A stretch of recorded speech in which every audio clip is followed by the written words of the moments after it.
Susana, leyendo un poco sobre usted, veo que tiene varios libros sobre desarrollo sostenible. Cuénteme un poco sobre cómo usted rompió el hielo y se interesó en el tema del desarrollo sostenible. Bien, en primer lugar les quiero contar que nací en Buenos Aires, Argentina. Me formé primero como licenciada en Economía y en ese momento político no me fue dable trabajar porque no coincidía mi pensamiento con la ideología imperante. Entonces me dediqué en mi zona de confort a la vida académica.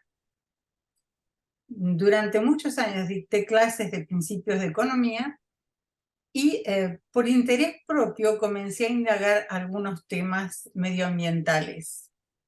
Hasta que un día, estando en la Escuela Nacional de Comercio Carlos Pellegrini, que depende de la universidad, en ese momento yo era la jefa del departamento de economía y tenía cursos a mi cargo. Entro en un quinto año y hago referencia a un episodio que en ese momento se estaba divulgando por todos los medios y era una actividad de Greenpeace con las ballenas en el sur argentino. Empiezo a hablar del tema y veo que se miran como diciendo no sé de qué está hablando, y entonces pregunto a la clase: ¿alguien sabe lo que es Greenpeace? Silencio absoluto. Insisto, ¿alguien sabe lo que es Greenpeace? Y un muchachito levanta la mano y me dice: ¿no es la empresa que lava pingüinos? Y ahí me di cuenta de la carencia tremenda que había en la formación de los chicos respecto de todo lo que era ambiental y lo importante que era comenzar a trabajar esos aspectos. Entonces empecé por el principio, empecé a formarme yo. Hice diferentes diplomados de sostenibilidad en medio ambiente, en evaluación de impacto ambiental. De todos los diplomados que hice, el que más me entusiasmó fue el que hablaba de la ética en la enseñanza, y encontré que tenía muchísimo en común con los temas socioeconómicos y ambientales. Y bien, me dediqué a investigar. Más tarde hice un doctorado en ingeniería de proyectos. Todos mis proyectos tuvieron que ver con alfabetización ambiental y políticas estratégicas socioambientales. Y acá estamos, a disposición. Muchas gracias, Susana. Y una pregunta, ¿cómo consideras que las empresas en Argentina y en Latinoamérica han abrazado o todavía no han abrazado el tema de la sostenibilidad? Y a partir de esa pregunta, quiero que también contestes una segunda pregunta que puede surgir, que es, ¿cómo se define la sostenibilidad o la sustentabilidad empresarial?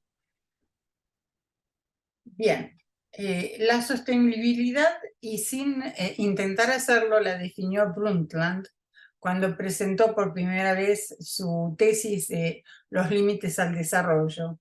Y dijo: tenemos la obligación de preservar los recursos naturales para las generaciones por venir. Ese es el concepto de sostenibilidad. En cuanto a las empresas, creo que también las empresas, dentro de su ética, tienen que saber preservar las condiciones laborales, las condiciones de vida, respetar al consumidor dándole un producto de calidad, donde, por ejemplo, en el etiquetado figure si tiene aditivos, colorantes, químicos o agregados artificiales, de obra infantil, en fin. Hay un checklist con el que se debe cumplir. En cuanto a las empresas en Argentina, yo diría que son absolutamente normales. Las hay las que cumplen a regañadientes y las hay las que no cumplen. Pero ese es el panorama general.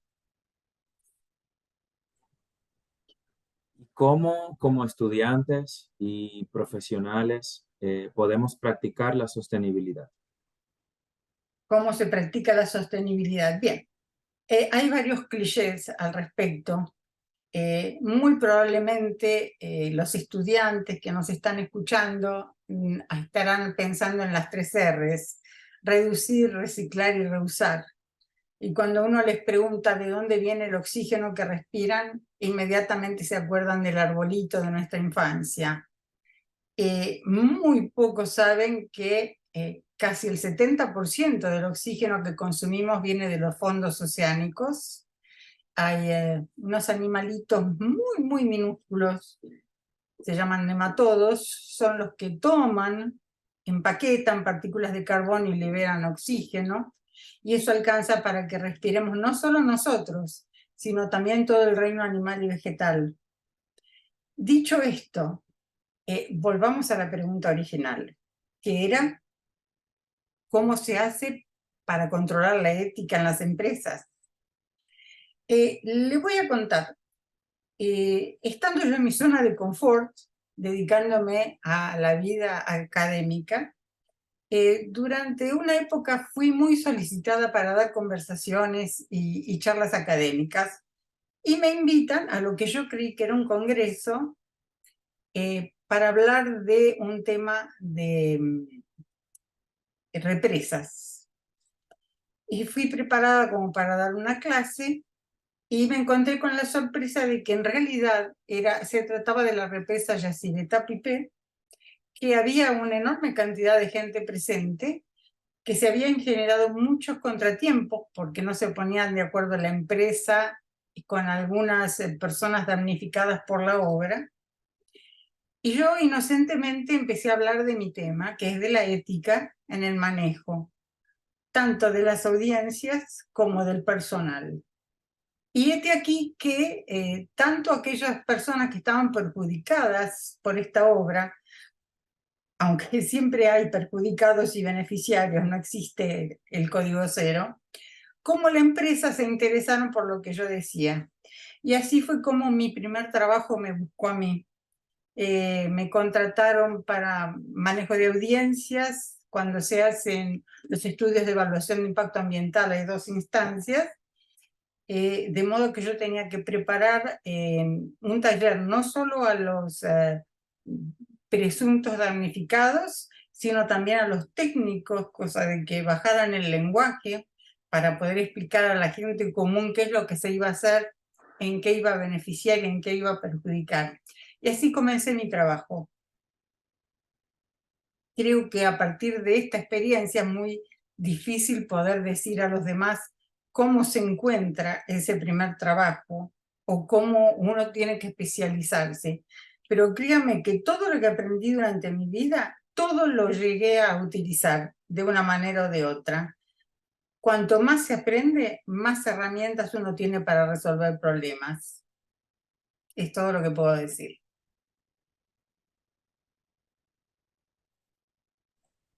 ¿Y qué estrategias considera usted, estrategias o tareas, considera usted son importantes para que como empleados de empresas podamos impulsar proyectos e iniciativas de sostenibilidad empresarial dentro de nuestras empresas?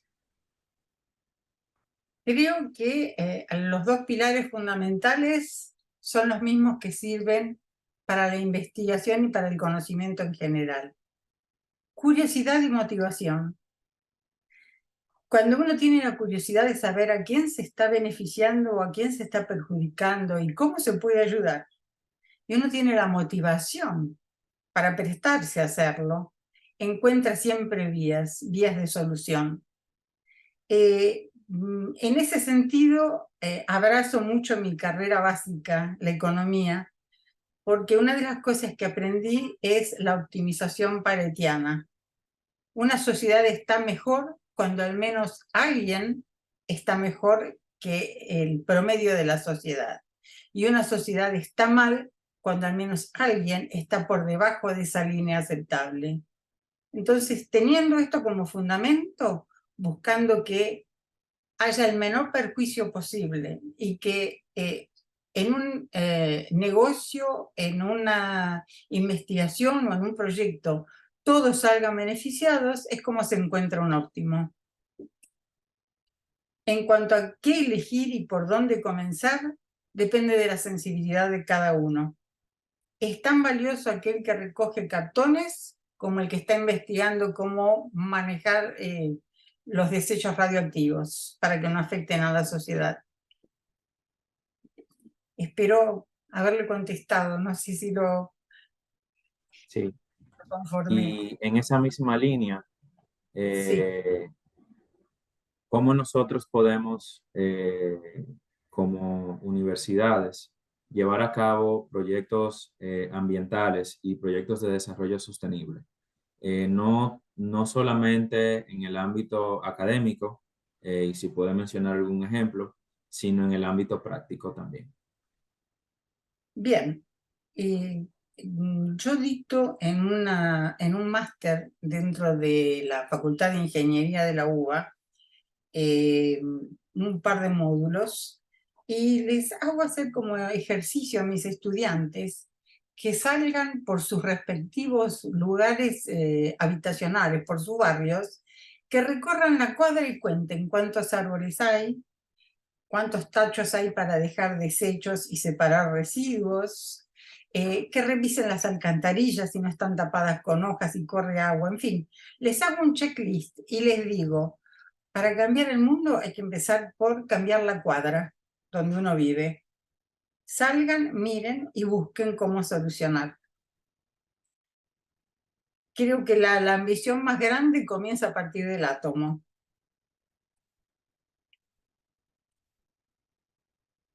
No sé si le respondí. Sí.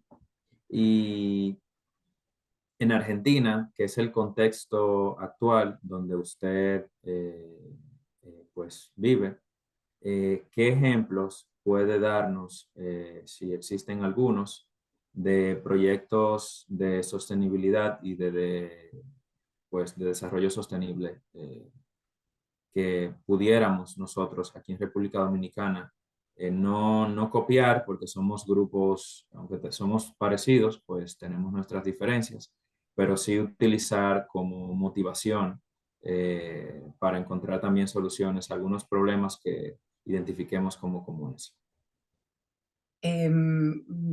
Bien, le tengo que hacer una confesión, estimado amigo. Resulta que yo trabajo para un holding de empresas israelí y estoy más en contacto con la problemática de países como Perú o México que en el mío propio, como corresponde a cualquier artesano.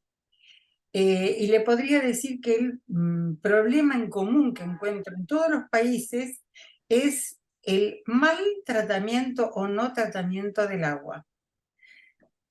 Casi sin excepción se toma agua de los ríos y en el mismo río se vierten desechos, aguas hervidas, aguas grises, aguas radioactivas, aguas tóxicas contaminadas provenientes de mataderos o de hospitales.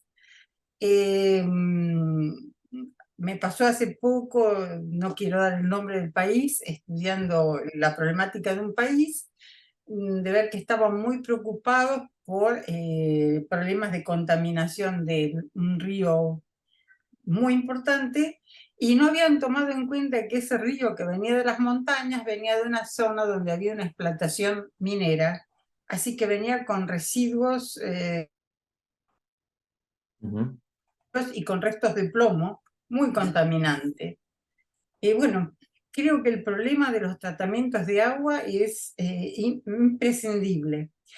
Y tanto como para puntualizar en cuanto a la pregunta que me acaba de hacer, esta misma empresa, a pedido del Papa, está considerando cómo dar ayuda en una zona que se llama el Impenetrable, que está acá en la Argentina, en el norte. Es una zona de esteros, con una riqueza de fauna y de flora increíble, habitada por nativos con hábitos todavía muy primitivos y donde no hay agua. Así que nos habían encomendado ver cómo llevar agua pura a esa zona. Creo que esto, lo del agua, es un tema común a todo Sud y Centroamérica. Ciertamente es un problema que tenemos también en República Dominicana. Eh, Pareciese que nos conoce muy bien porque no es un problema de una provincia o de un distrito en específico, sino que es un problema del país completo. Eh, la Universidad PEC aprovecho para comentarle y también a los estudiantes que están en vivo presencialmente en nuestra universidad. La Universidad PEC ha desarrollado algunas propuestas de soluciones al problema del agua en la República Dominicana y cuando nos referimos al problema del agua, nos referimos al problema de la falta del tratamiento de las aguas residuales o las aguas que llegan a contaminarse o por falta de recogida de la basura o por malos vertederos o por falta de regulaciones o falta de apego a las regulaciones de industrias, como usted describió que en su quehacer, pues ensucian estas aguas. Quería hacerle una pregunta Sí. antes de entrar en el tema, bueno, otra pregunta, antes de entrar en el tema de los libros que usted ha publicado en torno al tema de desarrollo sostenible. ¿Qué compromisos podemos llevarnos hoy nosotros como estudiantes de la Universidad PEC, para comenzar a crear una cultura o contribuir al desarrollo de una cultura de desarrollo sostenible? Mire, creo que es en mi último libro, donde yo desarrollo parte de lo que fue mi tesis de doctorado. Esa fue la pregunta que me hice para hacer la tesis. ¿Qué tanto, qué tanta información o qué tanto conocimiento se debe tener para poder no ser contaminante con los residuos? Y descubrí que estábamos en Argentina en el promedio mundial de que más allá de cuánto se sepa, es muy difícil cambiar los hábitos. No hay una correspondencia directa, no es que saben más y van a cuidar más. Lo que sí es importante decir es que si no saben, van a contaminar más por desconocimiento. Sí me parece muy importante formarse de manera transversal en lo que es medioambiental. No se debe ver como una materia separada porque me parece hasta obvio decirlo. Medio ambiente es todo lo que nos rodea, incluyéndonos a nosotros mismos. Es todo, es absolutamente todo. Tenemos que tomar conciencia de que cada uno de nuestros actos, que obviamente según nuestro libre albedrío podemos hacer lo que querramos, todo tiene consecuencias, todo tiene una contraprestación. Si nosotros alegremente vamos a dejar una goma de mascar pegada en el banco, cosa que no sería raro, porque muchas veces lo encontré en las universidades, tenemos que saber que esa goma puede tener contaminantes, puede generar algún tipo de enfermedad. Si vamos a dejar basura sin tratamiento al aire libre, tenemos que saber que va a haber polución de moscas y mosquitos, que son vectores de enfermedades que transmiten picando a toda una población que puede no estar en la misma zona. Por lo tanto, creo imprescindible que de manera transversal y en todas las materias se vean principios de educación ambiental, porque todo tiene que ver con todo. Me gusta mucho su concepto de que todo tiene que ver con todo y de que en todas las materias podemos, como universidad, desarrollar competencias en torno al desarrollo sostenible. Y quería entrar ahora en el libro que acabo de conocer. Me corrige si me equivoco, fue su primer libro, Al planeta lo salvamos todos. Sí, sí. Ese primer libro, ¿cuál fue el objetivo y por qué, cuál fue el objetivo de usted escribir ese libro? Y díganos un poco el resumen del mismo. En el planeta lo salvamos entre todos, doy principios de educación ambiental en un idioma sencillo como para que sea comprensible a nivel de la escolaridad primaria. Incluso como para hacerlo más entretenido, daba algunas indicaciones de cómo realizar, por ejemplo, un filtro de papel cuando no hay agua potable, tonterías así. Y para mi enorme sorpresa tuvo mucho éxito, probablemente porque lo saqué cerca de unas navidades. Así que como estaba a buen precio, fue uno de los regalos buscados. Pero después, por exigencias de los dictados de las materias que daba yo en escuelas secundarias o en la universidad, me di cuenta que no había mucho escrito y que lo que había era una copia de otra. Y siempre se remitía o a la historia de el concepto de sustentabilidad o algunos tópicos muy comunes, como si, por ejemplo, el movimiento de placas tectónicas o el vulcanismo no fuera parte de la naturaleza, o si el único problema que teníamos que enfrentar era cuán perjudicial era la actividad humana en el medio, como si el medio por sí solo no evolucionara y también tuviera sus efectos naturales, ¿no? Y si no, preguntemos en Islandia qué desecho han tirado para producir semejantes sismos. Hay casi 1000 sismos por día y está por eruptar un volcán enorme. Eh, eh, es muy, muy difícil aconsejar. Obviamente nunca a los hijos, es imposible aconsejar a un hijo, pero ni siquiera a un estudiante es posible aconsejar. Uno lo que tiene que promover en ellos es la curiosidad, motivarlos para que encuentren su propio camino de descubrir en qué mundo viven y cómo hacerlo mejor. Eso es todo.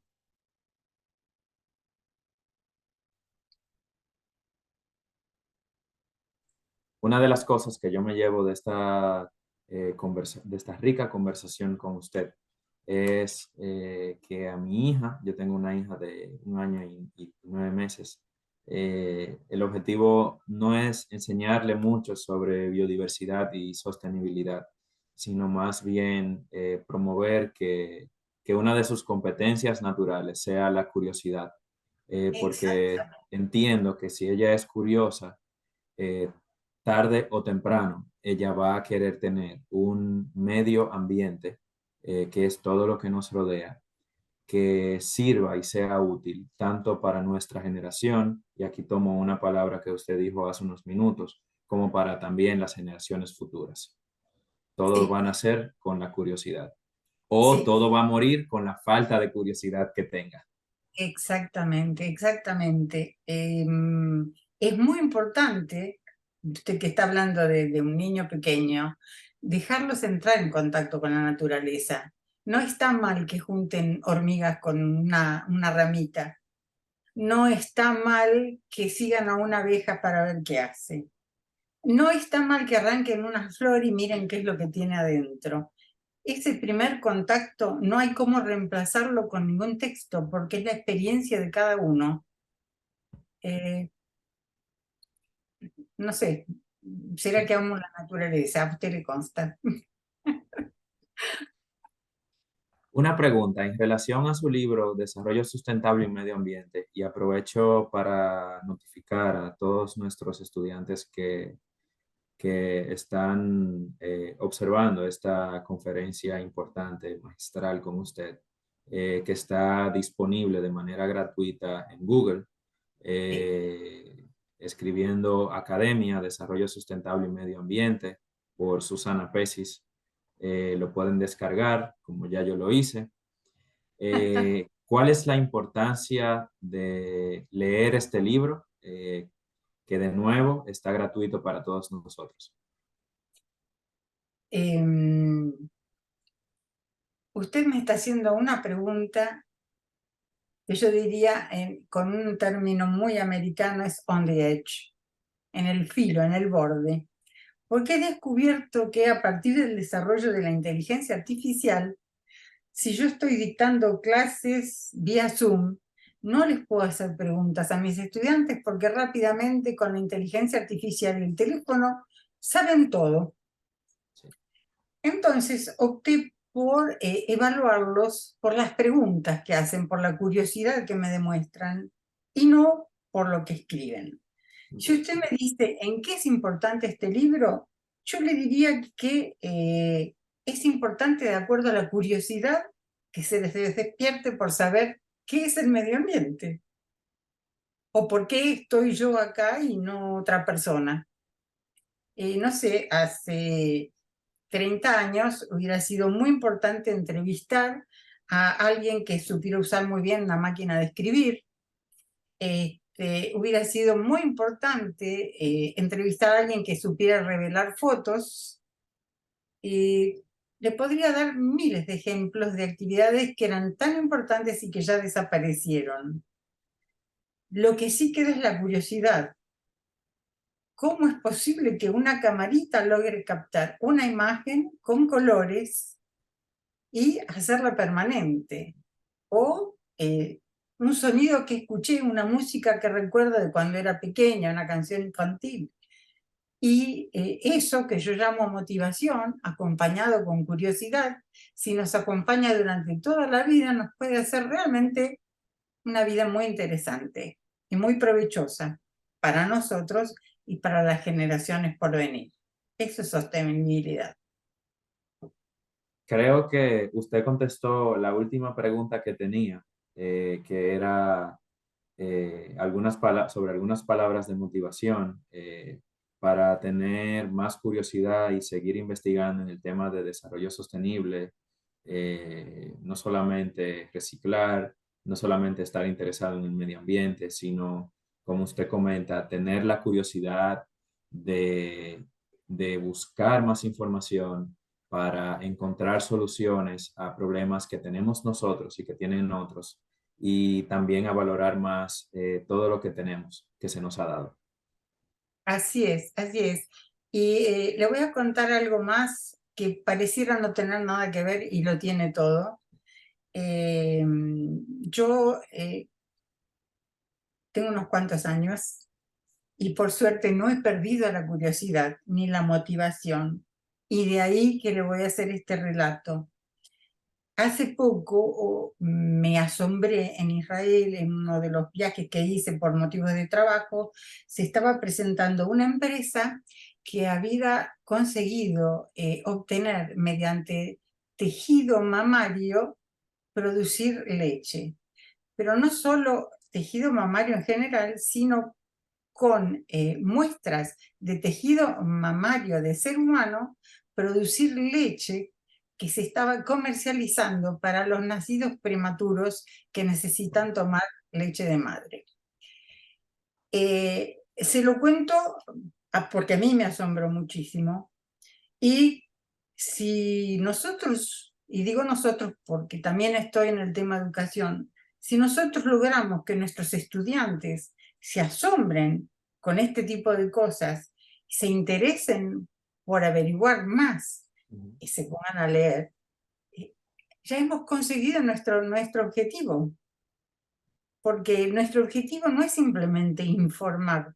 Nosotros como universidad tenemos que generar el pensamiento crítico, tenemos que ayudar a que la curiosidad encuentre un fondo de La donde salida. nutrirse. Ujú. Misión cumplida. Eso es todo. Bueno, de mi parte es misión cumplida porque aunque le había dicho que estaba interesado en leer su libro, fue hoy que supe cómo encontrarlo en internet, y de mi parte ya la conferencia ha sido un éxito porque yo le prometo que yo voy a leer su último libro, Desarrollo Sustentable y Medio Ambiente. y espero que si no hay problemas técnicos que podamos enviarle el link directo a cada uno de los estudiantes que están asistiendo de manera presencial en este evento. ¿Algunas palabras finales antes de finalizar nuestra conferencia? Sí, no sé si ustedes se acostumbran, pero si lo hacen, estoy absolutamente de acuerdo en que den mi dirección de mail por cualquier consulta que cualquier estudiante tenga. Me va a dar mucho placer poder aportar algo. Perfecto, pues yo le voy a pasar a los estudiantes su correo electrónico personal para que si alguno tiene alguna pregunta sobre su trayectoria, sobre su experiencia como docente, sobre su experiencia como investigadora o como amante de un mundo sostenible, pues ya sabe que las puertas están abiertas para contactarla a usted. De mi parte, muy agradecido por el tiempo que usted, de su ocupada agenda, por el tiempo que usted nos ha dedicado a todos nosotros. Esperamos que sus palabras sean semillas y que caigan en tierra fértil. Eh, y creo que sí, creo que han caído en tierra fértil, pero los resultados no lo vamos a ver nosotros, los van a ver las generaciones futuras. Dios mediante. Sostenibilidad. Sostenibilidad, así es, así es. Susana, Muchas muchas gracias. gracias. Muy agradecida con todo el soporte técnico. Muchas gracias, chicos. Y mis respetos a la universidad y aplausos por esta hermosa idea. Gracias.